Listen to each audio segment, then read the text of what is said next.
ఇలాంటి మరెన్నో వీడియోలు చూడడానికి like, share, subscribe and comment.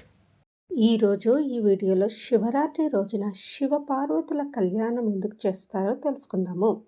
Mahashivratri రోజున శివపార్వతుల కళ్యాణం నిర్వహించడం వెనుక బలమైన పురాణ నేపథ్యము మరియు లోతైన ఆధ్యాత్మిక అర్థము ఉంది.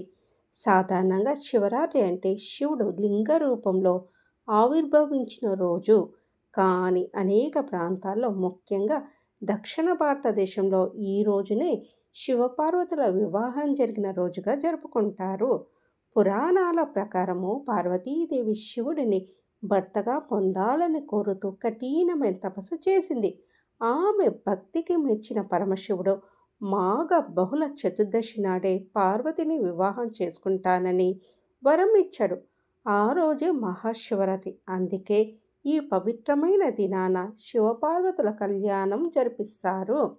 ఆధ్యాత్మికంగా శివుడు పురుషుడు అనగా చైతన్యము, పార్వతీదేవి ప్రకృతి అనగా శక్తి. ప్రకృతి పురుషుల కలయిక వల్లే సృష్టి సాధ్యమవుతుంది. వీరిద్దరి కళ్యాణం జరిపించడం అంటే ఈ విశ్వంలోని చైతన్యము మరి శక్తి సమతుల్యంగా ఉండాలని, లోకమంతా సుభిక్షంగా ఉండాలని కోరుకోవడము. శివుడు ఒకప్పుడు వైరాగి, కానీ పార్వతీదేవి తన నిష్కలమైన ప్రేమతో ఆయనను గృహస్థుగా మార్చింది. శివపార్వతులు గృహస్థాశ్రమానికి ఆదర్శ దంపతులు.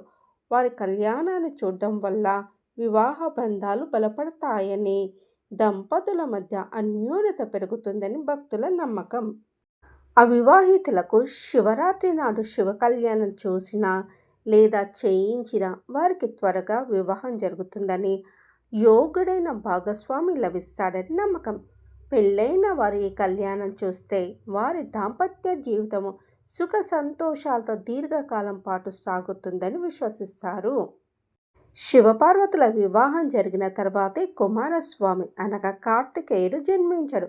ఆ కుమారస్వామియే లోక కంటకుడైన తారకాసుని సంహరించి దేవతలకు మనుషులకు కష్టాల నుండి విముక్తి కలిగించాడు. అంటే చెడును అంతం చేయడానికి ఈ కళ్యాణమే మొదటి అడుగు. శివరాత్రి రోజున కళ్యాణం చూసినా లేదా చేయించిన వివాహం కాని వారికి యోగ్యుడైన భాగస్వామి దొరుకుతాడు. శ్రీశైలంలో మహాశివరాత్రి రోజు అర్ధరాత్రి లింగోద్భవ కాలంలో స్వామివారి కళ్యాణము అత్యంత వైభవంగా జరుగుతుంది.